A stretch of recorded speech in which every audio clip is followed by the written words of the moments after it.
ಈ ಕ್ಯಾರೆಕ್ಟರ್ ಇಲ್ಲಿ ಕಾಣಿಸ್ತಿದೆಯಲ್ಲ, ಈ ಫೇಸಲ್ಲಿ ಬರೋವಂಥ ಒಂದು ನೋಡಿ ಒಂದು ಪೇನ್ ಇದೆ. ಅದಕ್ಕೆ ನಾನು ಆ್ಯಕ್ಚುಲಿ ಪರ್ಸ್ನಲಿ ತುಂಬ ಪ್ರಿಪೇರ್ ಆಗಿದ್ದೆ. ಪ್ರಾಬಬ್ಲಿ ಆ ಒಂದು ಗಡ್ಡ ಕೂದಲು ಬೆಳೆಸುವಂಥ ಟೈಮ್ ಜೊತೆಗೆ ನನ್ನ ಮೂಡ್ನೂ ಕೂಡ ನಾನು ಚೇಂಜ್ ಮಾಡ್ಕೊಂಡು ತುಂಬ ಜನರ ಹತ್ರ ನಾನು ಬೈಸ್ಕೊಂಡಿದ್ದೀನಿ ಕೂಡ.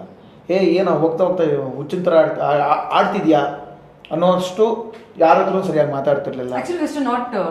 ಹೌದು, ಯಾರ ಹತ್ರ ನಾನು ಸರಿಯಾಗಿ ಮಾತಾಡ್ತಿರ್ಲಿಲ್ಲ. ಆಮೇಲೆ ಎಷ್ಟೋ ಫ್ರೆಂಡ್ಶಿಪ್ನ ಕಟ್ ಮಾಡಿದ್ದೀನಿ ನಾನು. ಬಿಕಾಸ್ ನಂಗೆ ಆ ಕ್ಯಾರೆಕ್ಟರ್ನ ನಾನು ಜೀವಿಸ್ಬೇಕಿತ್ತು. ಈಗಲೂ ನಾನು ಅವ್ರ ಜೊತೆ ಫ್ರೆಂಡ್ಶಿಪ್ಪಲ್ಲಿಲ್ಲ, ಆ ಪ್ರಶ್ನೆ ಬೇರೆ. ಬಿಕಾಸ್ ಆ ಪೇನ್ ನನಗೆ ಕಾಣಿಸ್ಬೇಕು, ಮತ್ತೊಂದು ಎಲ್ಲ ನನಗೆ ಆ ಫೇಸಲ್ಲಿ ಕಾಣಿಸ್ಬೇಕು.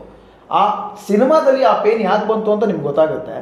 ಇಷ್ಟೊಂದೆಲ್ಲ ಹೇಳಿದಾಗ ನೀವು ಕ್ಯಾರೆಕ್ಟ್ರಲ್ಲಿ ಇವನ್ ಸೀರಿಯಲ್ ಮಾಡ್ಕೊಂಡು ಹೋಗ್ಬೇಕಾದ್ರೆ ಅಷ್ಟು ಈಸಿ ಅಲ್ಲ ಮ್ಯಾಮ್.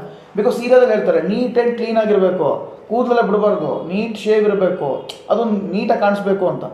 ಬಟ್ ನನ್ನ ಕ್ಯಾರೆಕ್ಟರ್ ಅದ್ರೊಳಗೆ ಒಂಥರ ವಿಲನ್ ಕ್ಯಾರೆಕ್ಟರ್ ಆಗಿರೋದಕ್ಕೆ ನಾನು ಅದ್ರ ಜೊತೆಗೆ ಇದು ಮಾಡ್ಕೊಂಡು ಹೋದೆ. ಆ್ಯಂಡ್ ಇವನ್ ಅವ್ರು ಸಪೋರ್ಟ್ ಮಾಡಿದ್ರು.